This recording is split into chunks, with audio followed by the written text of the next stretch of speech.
bring his ass to this ring. Give me a hell yeah. And I don't know whether to say good evening or good morning because I don't know what it is where you are, but it's morning here. I'm WB Ward. And I'm Chip Douglas. It's very much morning. Oh, man. I'll be in morning all day now. That's good. I'm wearing my black shirt. I'm not. I'm wearing my black pants. Oh, okay. Does that count? That'll count. That'll count. That'll keep. Well, no, it makes me rather happy because, quite frankly, if you weren't wearing pants, that would give me a reason to be in mourning. Yes, it would be.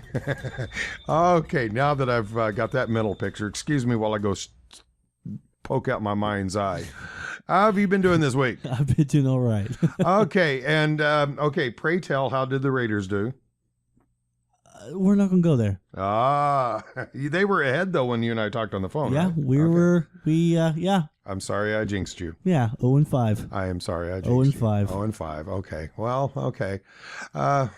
Such is life. So getting back to the winning sport of professional wrestling, had an interesting, at first, did you watch last Monday Night Raw? Yes. Okay. When those two ladies from the Today Show came on, they sucked the life out of that room. That was horrible. And I thought, okay, there's no way this show is going to be able to recover. It's a damn good thing they had planned what they did because that really pulled that out. I mean, that was the worst demonstration of any kind of acting. That was horrible. And see, what the thing is, it was a bad show from the get-go. Like, the whole show was just bad until the big surprise. You know, I remember thoroughly enjoying it, but at this early in the morning on a Monday, I'm sitting here thinking, what the hell did I see? What was that?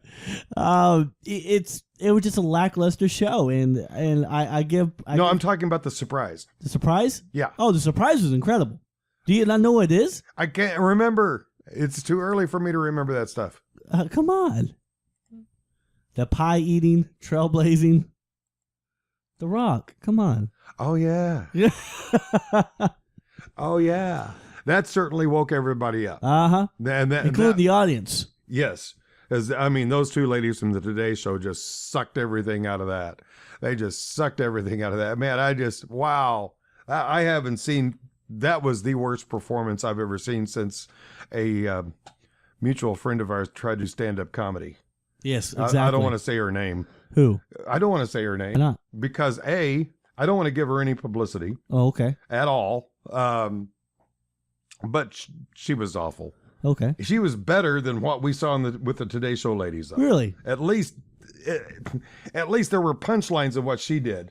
But when they broke out those breakaway fake champagne bottles to whip each other on the butt with it, I thought, oh, man, come on.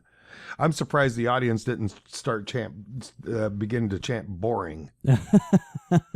They might have. I might just blocked it out. Oh, we so hurriedly put things together this morning.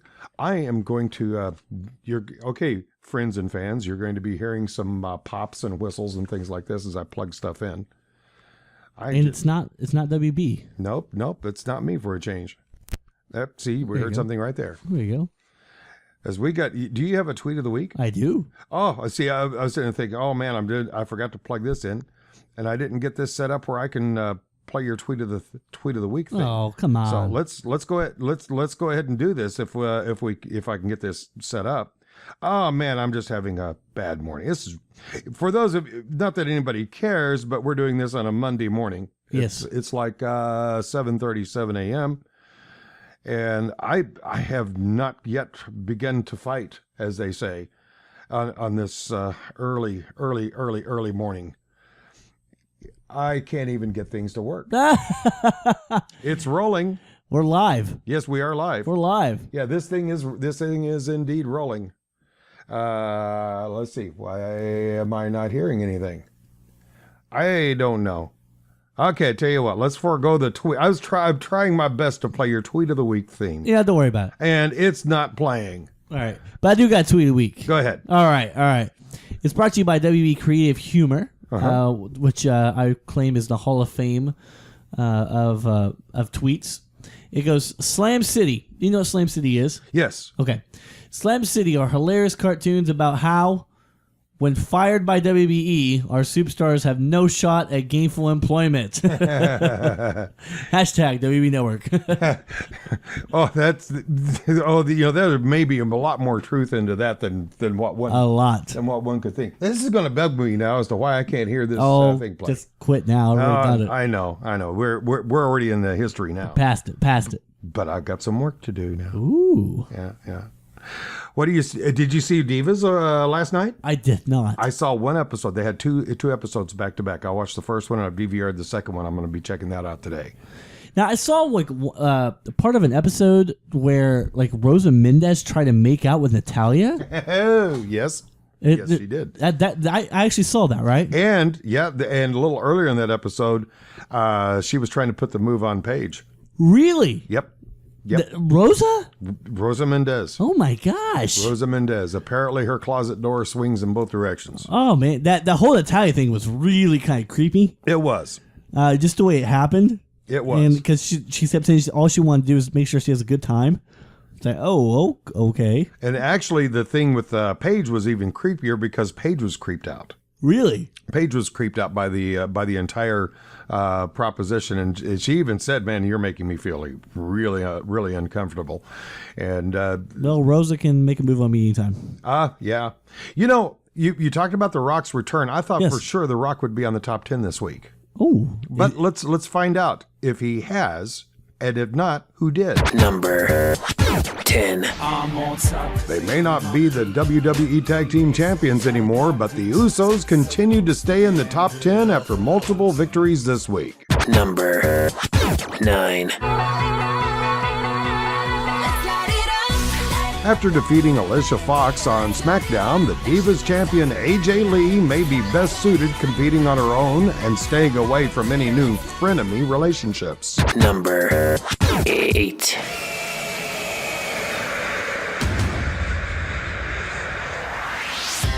Paige's new friendship with Alicia Fox seems to be paying dividends after the Diva of Tomorrow and her new gal pal picked up a tag team victory on Raw. Number 7. Thanks to a loss on Raw to The Miz, the Celtic Warrior drops to number 7 on the rankings. Number 6.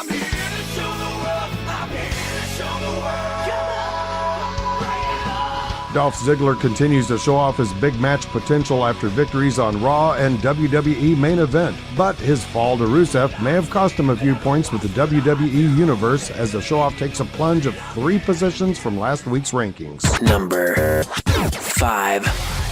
Seth Rollins moves up 2 positions from last week after defeating Kofi Kingston on SmackDown. Unfortunately for Mr. Money in the Bank, he won't have the authority protecting him on October 26th when he faces either John Cena or Dean Ambrose in a Hell in a Cell match. Number 4.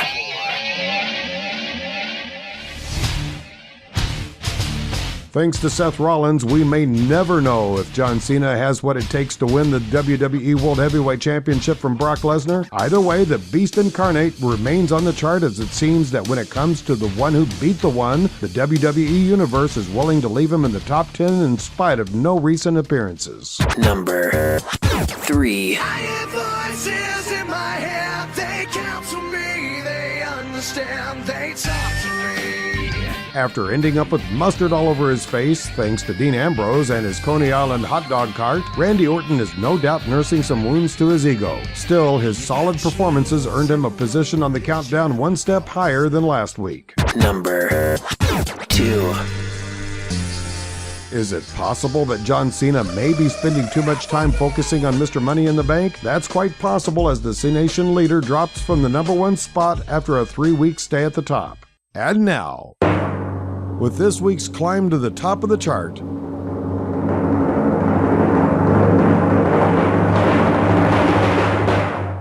Number 1. Dean Ambrose utilized a hot dog cart in an impressive, albeit messy, fashion on Raw to get past the Authority. Now the Lunatic Fringe finds himself in the biggest match of his young career on October 26th when he faces John Cena for a chance to get his hands on Seth Rollins later in the night in a Hell in a Cell match. That's this week's SCI Top 10 PowerPoints. Now that brings back some memories. Whoa, the oddities. Oh, you know, I was going to ask if you remember who the tag team was. Oh, of course. Well, they really weren't a tag team. It was a faction that they had.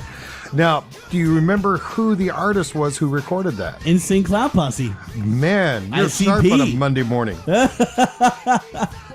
You know, when I produced that countdown Saturday, early Saturday, late Saturday afternoon, and I'd forgotten all about the Coney Island hot dog cart. Yeah, when he said it, it kind of jogged my memory too. I was like, oh yeah, they did do that, didn't they? Yeah, I remember. You know, it's funny. I was impressed with the show. I loved it.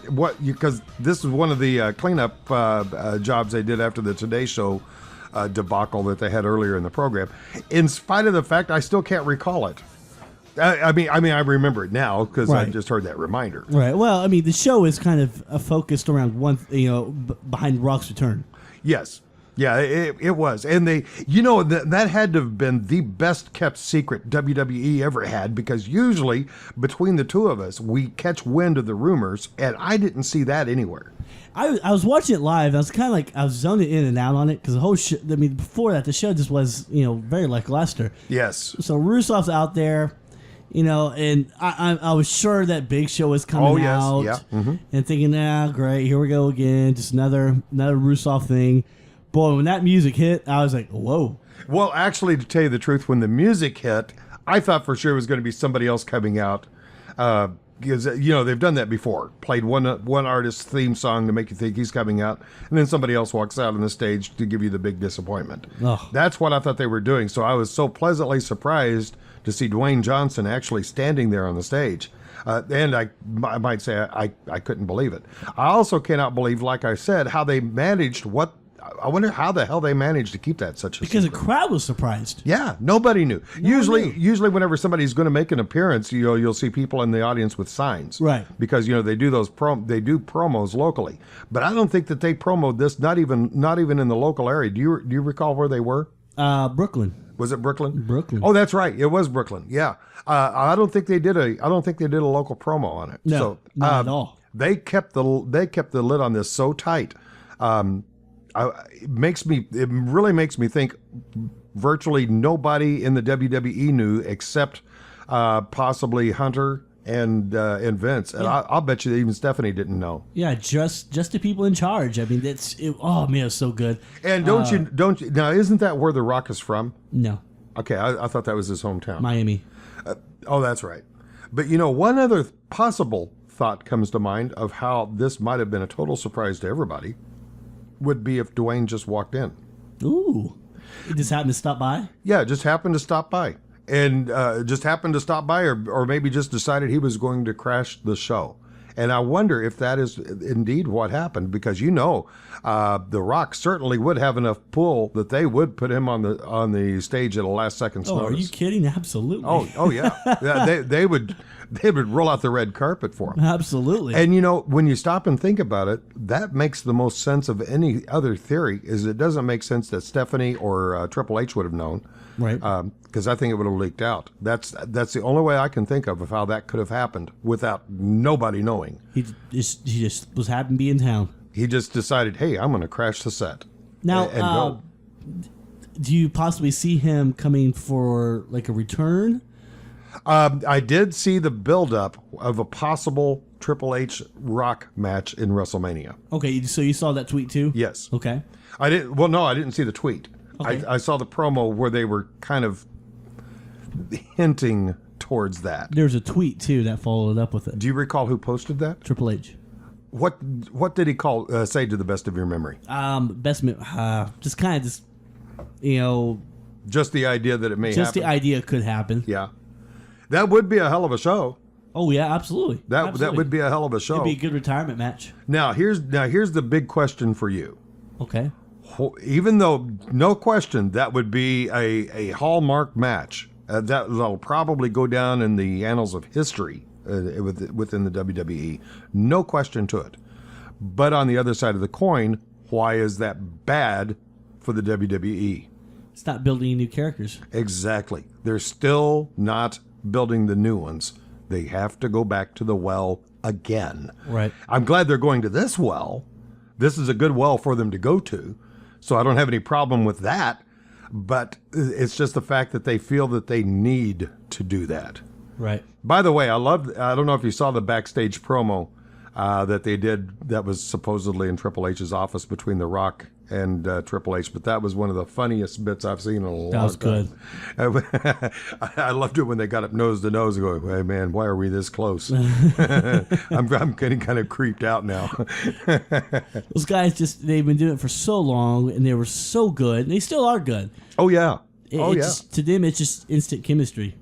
WWE creative writers, take note. Exactly. Your days could be numbered. Yes. And God knows, I don't wish unemployment on anybody, but that is one department they really, really need to get rid of. Absolutely. They need to get rid of, because down in the developmental down in Florida in their big new training center they have, Dusty Rhodes is down there, and part of the job that he has is to help in character development. Yep. And I'm sure one of the things that he really hits on is the ability to do in-ring promos. Right.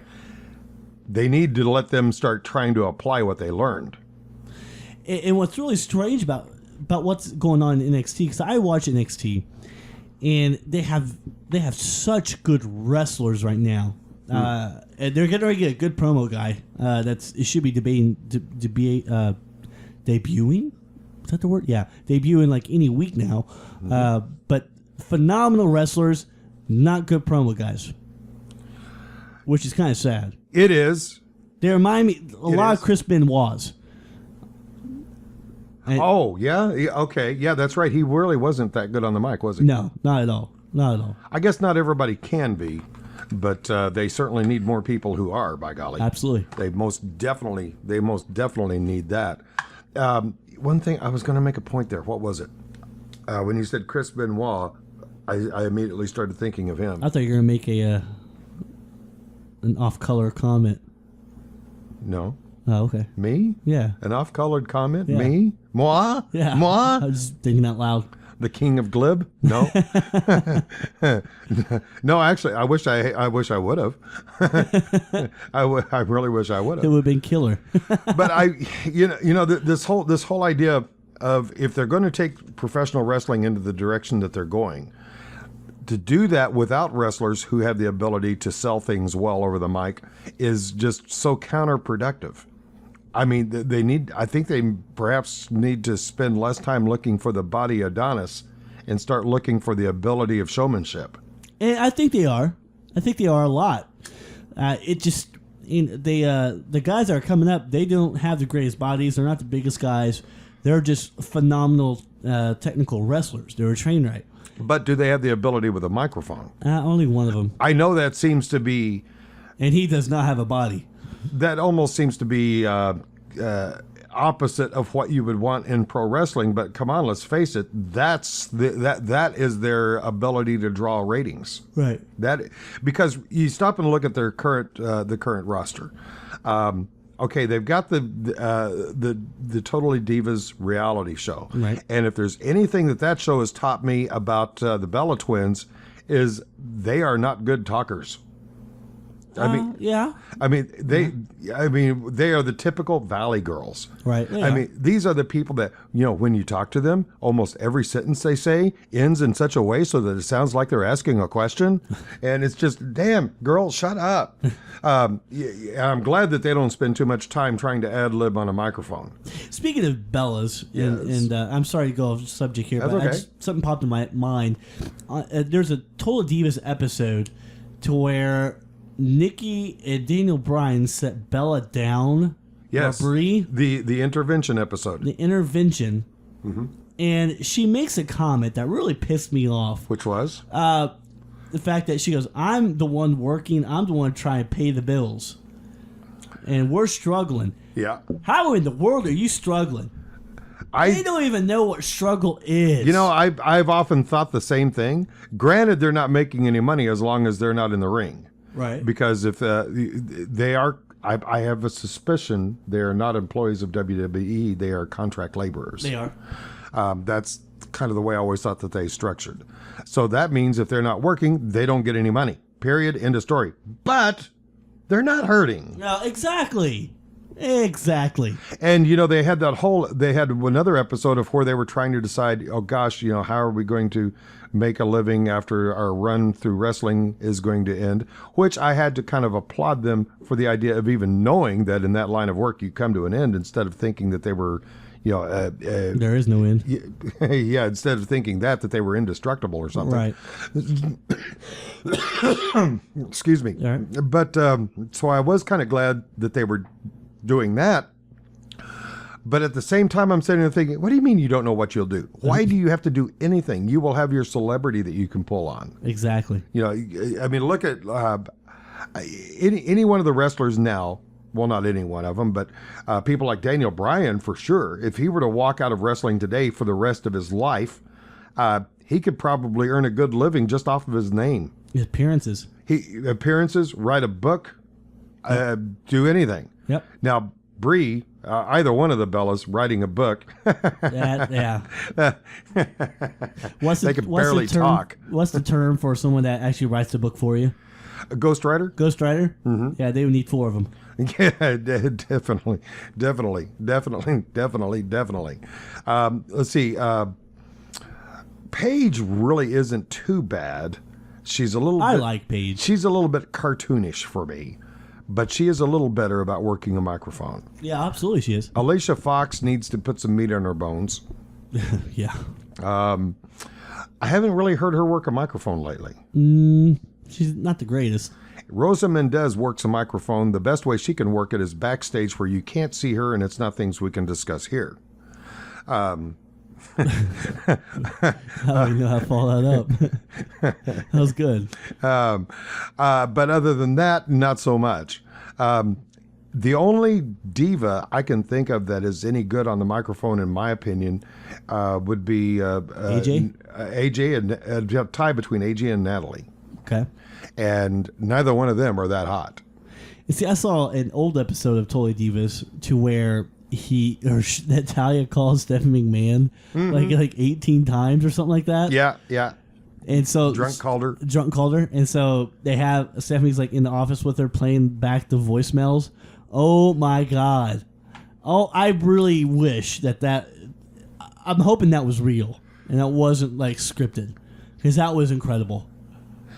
For the most part on that show, I think they do try to stay real, but they undoubtedly do a lot of scripting. Right. Because I'm noticing now in the episodes now, they're starting to show a split between Nikki and Bree. Yeah, and it coincides with the online, with the on-air episodes now. And now that's just getting a little too obvious that, yes, indeed, they are starting to script these. There was a scene in last night's first episode of Divas, for instance, where where Nikki and John Cena were sitting at a table in a restaurant, and a few tables away, there's this poor schmuck over there eating very sloppily and getting food all over his face, and Nikki begins to make fun of the guy. Now, in her personality, I can see that. But when John Cena started making fun of that guy, I'm thinking, okay, this is a setup. Because I just don't even see that being part of Cena's real life personality. I do. Oh, really? Yeah. You think he's that much of a jerk? I think so. He Just could. watching the show, he kind of seems like he's a dick. He could be. I've never met him. That's the feeling I get. I've never met him. Certainly, if you go with the idea of birds of a feather, that he being with Nikki kind of speaks a little bit to his personality. Right. But I'm just thinking back like on the episode like where he was sitting down like at a table with all her friends like from Hooters, and they bring up the whole kid conversation and marriage. Did you ever see that episode? that sounds familiar. I've seen every episode. Of course you have. Yes.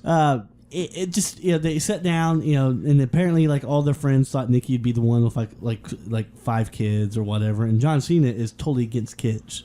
Yes. Like, he does Isn't not want that kids. ironic? It was just crazy to think. And so they brought it up, like all our friends brought it up to John Cena at dinner when they're all having dinner about kids, and he just like, yeah, no kids. That ain't going to happen. Not going to happen. That ain't going to happen. I wonder if he's shooting blanks. This is my livelihood. I'm not willing to give that up. And he had a valid point. Because his point was the fact that he's seen so many wrestlers that have kids, and the fact that they're on the road 250 days out of That's the rough year. on a family. It's rough on the family. It's rough on the kids, and he doesn't want to bring a child in this world and have them go through that. So I respect that point. Yeah, there is a certain amount of realism there that it is kind of refreshing to hear, because you really don't hear people taking that much responsibility anymore. And besides, he may look at this too as, with all the work that he does with Make-A-Wish Foundation, he has enough children with which he does work, and he doesn't want to divide his attention between his own children and the children with whom he helps. Right. Speaking as a person who's walked down that road a couple of times, that is kind of a tender little tightrope that one would have to walk. Oh, absolutely. It's not as inclusive as one may think from the surface, but that is kind of a tricky one. Now, we do have the upcoming pay-per-view coming up from Dallas on October 26th, which is going to be 2 weeks from yesterday. Okay. So next week's show, we are going to be doing our obligatory predictions. Now, do you have any early feelings on this? Well, who do you think is going to wind up eventually in the cage with Rollins? See, that's the only match we know right now, isn't it? Cena and Ambrose are going to wrestle to see who gets. I believe Big Show and Rusev has been put in concrete. Oh, okay. Yeah. I believe so. I first of all, I don't understand why you put Cena in this feud. What good does it do? Because they really weren't very creative. Exactly. Yeah, that's why. Oh, I think they thought they were being creative, but they're not. And so it's killing Ambrose, really. Ambrose right now is hot. He's red hot. Well, I have no doubt that part of the storyline in the pay-per-view is going to have either Rollins himself or the Authority come down and interfere in the John Cena Ambrose match. But I wonder whom they would interfere to make it in favor of going into the cage with Rollins. Who do you think that they would most likely want to have in that cage? Ambrose. As far as like interfering, or actual facing Rollins. To actually face with Rollins. I think it's Ambrose. I don't see why you wouldn't do Ambrose. Isn't not the stipulation that whoever that is winds up with the case, or no? With the Money in the Bank case? I think maybe. Okay. If that's the case, then that's going to present some issues between John Cena and the upcoming John Cena and Brock Lesnar match, isn't it? When's that? Eventually. Oh. That's all I can say is eventually. I was like, whoa. I was like, what dirt sheet you reading? I'm just thinking eventually, because I think it's got to happen. I'm surprised Lesnar's not on the card. I'm surprised Lesnar's even in the equation, because I mean he's not there. He's not there at all. They're not using him at all. He's a champ, and I think WWE wants to use him, but I think this is a case of what I've always accused Lesnar of to begin with. He's a part-time person. Ooh, maybe they have Lesnar interfere and take out Ambrose. Well, now that's a possibility, and it sets up that feud. That's a real possibility. That's a real possibility. And then, like, he's just a paid hitman by the Authority. Because he's not, right at this time, he's not being billed as being part of this pay-per-view. No. So the idea of him interfering in the pay-per-view is not totally out of the question. Exactly. Okay, that's I hadn't considered that. Good point.